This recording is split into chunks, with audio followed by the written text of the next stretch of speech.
So today we're going to be making a very simple yet fantabulous card. It uses very minimal product. You can use things that you have on hand if you don't have these stamp sets. I'm going to show you, however, what I used. And of course, they're in the store, TheAlleyWayStamps.com. I already put together my little stamp section, I should say. So that took me a couple minutes, so that's why I did it off camera. But I'm going to really quickly so I line this up on my grid mat here. And then I'm going to take one of my I'm going to take one of my grid mat lines and line it up with the edge of the card, and then also do the same at the bottom so that I know that I have it on straight. Okay, so this is my card. It's actually a 4x4 square card, and let me just quickly show you the stamp sets that I use. So I use the Wish Big stamp set. I use the Invited here, the Crazy Circuit stamp set, Admit One, Chatterbox, and also Bite Size.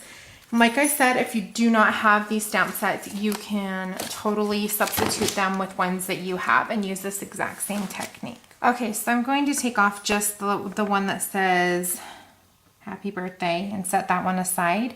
That I'm going to do in a different color. You could technically do each sentiment in a different color, which would be awesome, but I'm not going to. I'm going to use the VersaFine ink here. I'm going to stamp up. There's something that makes me so happy when I see ink placed on the stamp. It's like it starts to come to life. I love it. Okay, just line this up on my grid mat. And remember, we lined these two parts up. So I lined with this line and the bottom line. And let's do it in, Lucky Limeade. Why not?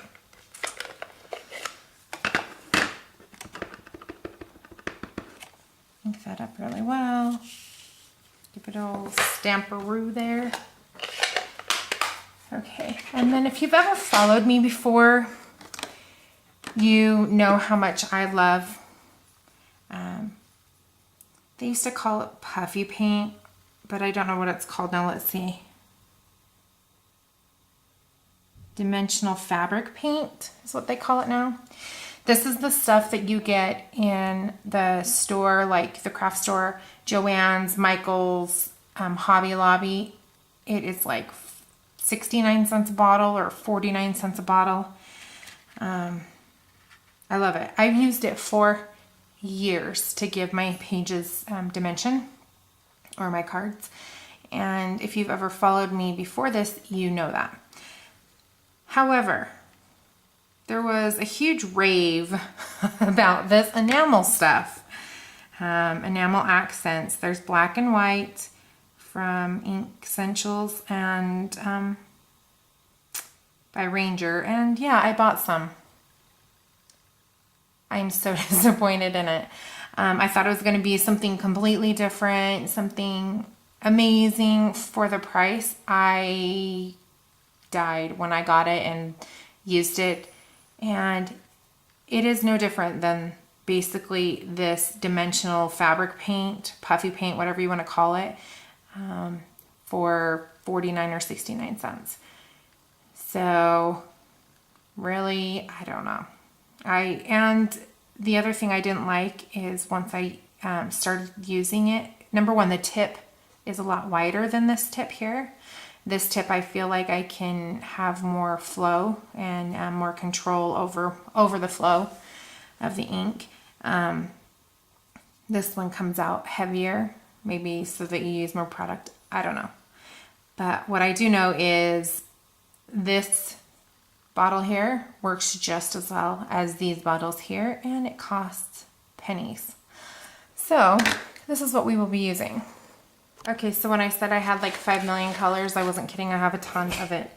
It is so inexpensive.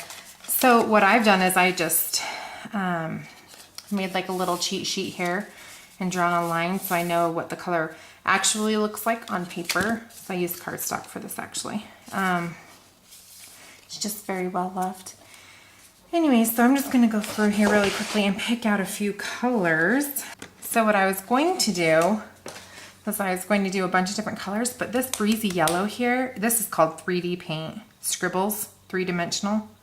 Crystal gel, breezy yellow. So what I was going to do is a bunch of different colors, but I think I'm just going to use just this one. So what I'm going to do, oh, I hope you can see this and I hope my hand's not in the way. Every word that I have here, I'm going to go around with dots. So, for instance,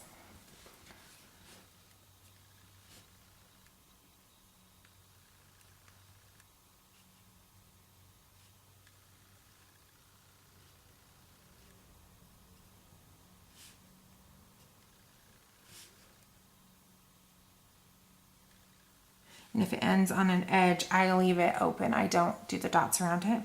So then I would go to, and I always work left to right if I'm right-handed. If you're left-handed, work right to left so that your hand doesn't go over the dots.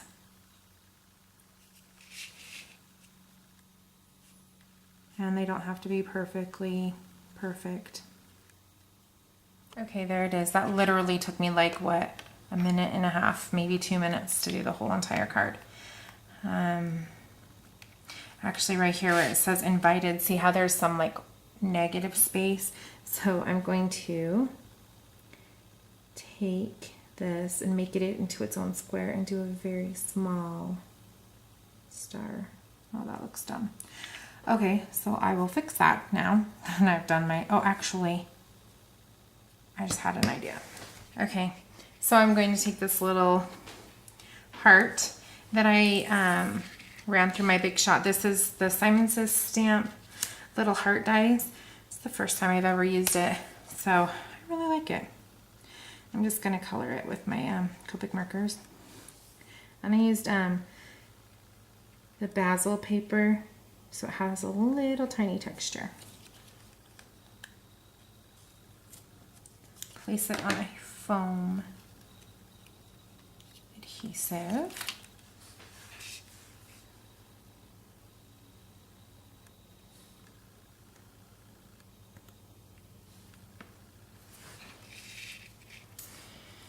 All right, now that that card surgery is done, the happy birthday I'm actually going to re-stamp and pop up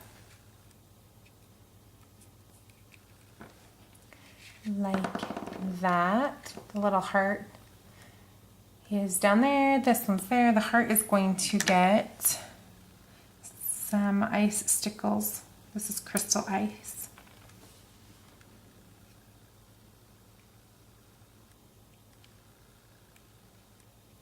I kind of wish that the tips of these weren't as wide because I feel like they come out like super, super thick and fast.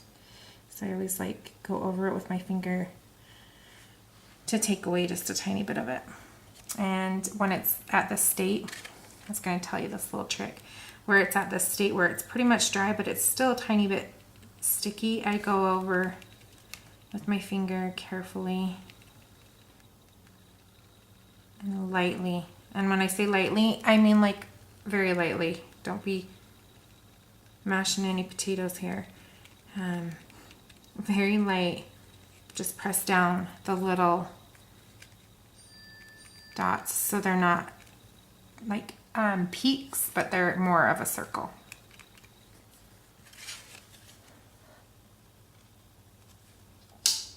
Seriously, I didn't even have that card on, or that light on the whole time. That was awesome.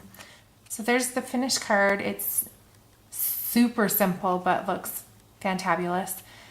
I hope you will go and create something that is perfectly imperfect. Bye.